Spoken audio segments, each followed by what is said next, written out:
Welcome back to another exciting episode of Cyber Defense TV. I'm your host, Gary Malevsky, the publisher of Cyber Defense Magazine. Sitting in my hot seat today is a very special guest, Andrew. What's your last name? Hoyen. I knew that.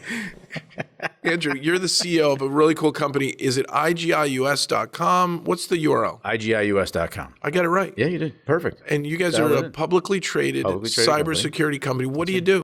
Security is our lifeblood, man. It's our DNA. At the end of the day, we're a rapidly growing cybersecurity company that does two things really well, right?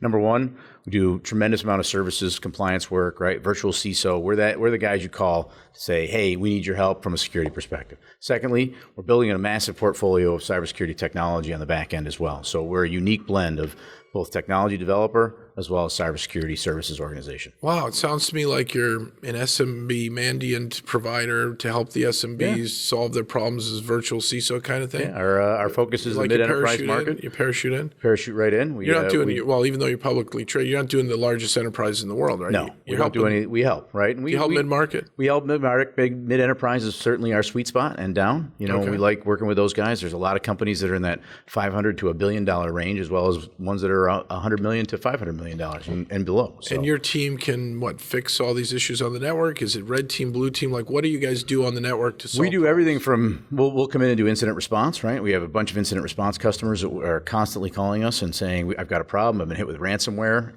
There's a number of things that are going on, so we'll parachute in that way. We'll come in and do consultative work, and we'll walk people through developing their baseline all the way to a multi-year plan and getting them to hitting their compliance, having a cybersecurity pathway, et cetera. Like PCI compliance, GLBA. Yep, we're not a QSA, but we'll do PCI compliance readiness. QSAs really matter. No, they don't. It's a checkbox, and they've been trained in doing checkboxes. We do all the work to get them ready, so when their auditor walks in the door, they've done 98% of the work, and it saves them money. QSA, it's another acronym. I'm in acronym mode. It's what, qualified service something? I don't know. I don't know. I don't know all the acronyms. Qualified something audit. So payment card industry standard. PCI, yeah. And GLBA. Now, credit unions have issues too. Yeah. They're not CUA. I mean, there's all sorts of things.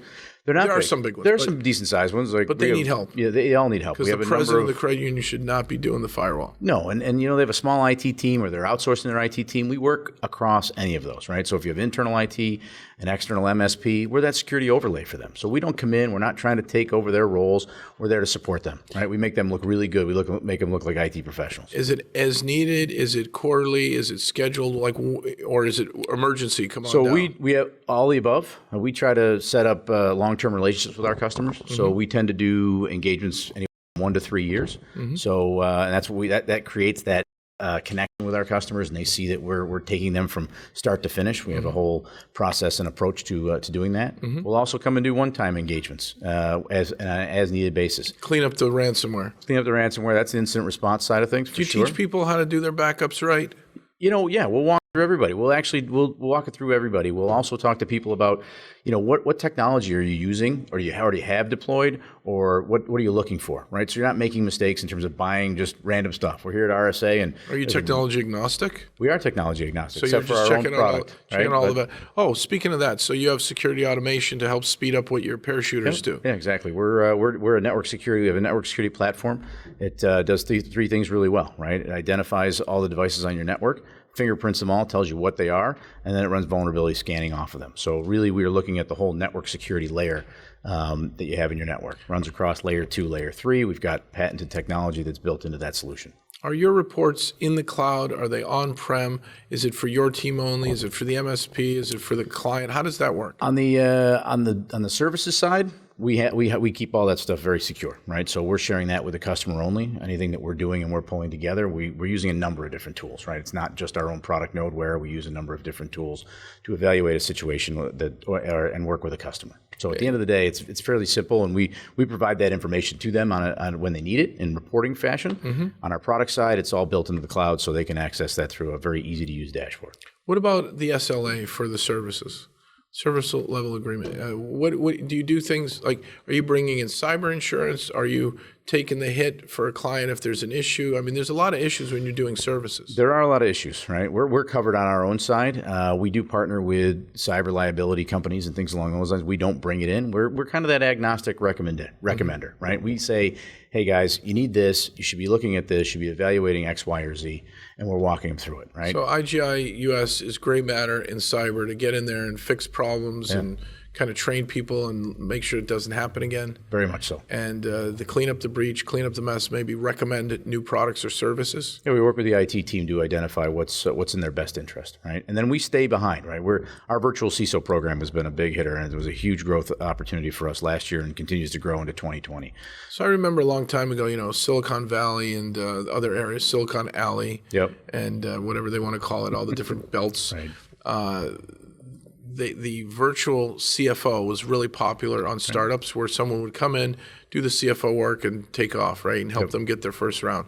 Are you coming in, helping them get this ship straightened out, and then you take off, or you want to really build a long-term relationship with your clients? It's all about long-term So as they grow, you're already there to handle the scalability issues. Scalability issues, right? And we're working with startups. We had a call today with a $700 million manufacturer, right? And their IT organization knows that they're weak and don't have the infrastructure to support from a security perspective. So they're looking at us saying, help us, right? We want one of your CISOs to come in and oversee and help us overlay what we need to do not only today, but 12, 24, 36 months down the road and longer. Andrew, back to this key point about companies needing a virtual CISO.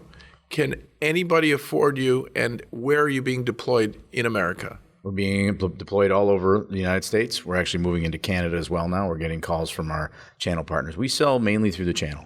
We work with some very large channel partners, Telarus on the master agent side, Synex on the master distribution side, Staples even now. We're working with them in their B2B technology. They got a great B2B team. They do. It's phenomenal. So we're rolling that out right now. So our rapid growth scale is. You checked out D&H? No, they're pretty cool. Yeah. So you picked Synex is good. Synex has been excellent. They've been great. They're hard to work with just because they're a $20 billion company, but at the end of the day, it's you work through those things and you make it happen. That's excellent. So it's a channel model to go across America. And you've got how many folks doing the parachuting in to solve these problems? Right now, we have a team of 8 that manages that. Fantastic, Andrew. This is a great interview. What I'd like to do is, can we talk again? Maybe one day soon about your security automation tools. Yes. That would be great. I want to get you back as soon as possible in a hot seat. Perfect. And that'll be fun. And then we'll tell our viewers to go to IGI-US.com, That's right, to cyberdefensetv.com, and learn more about them today.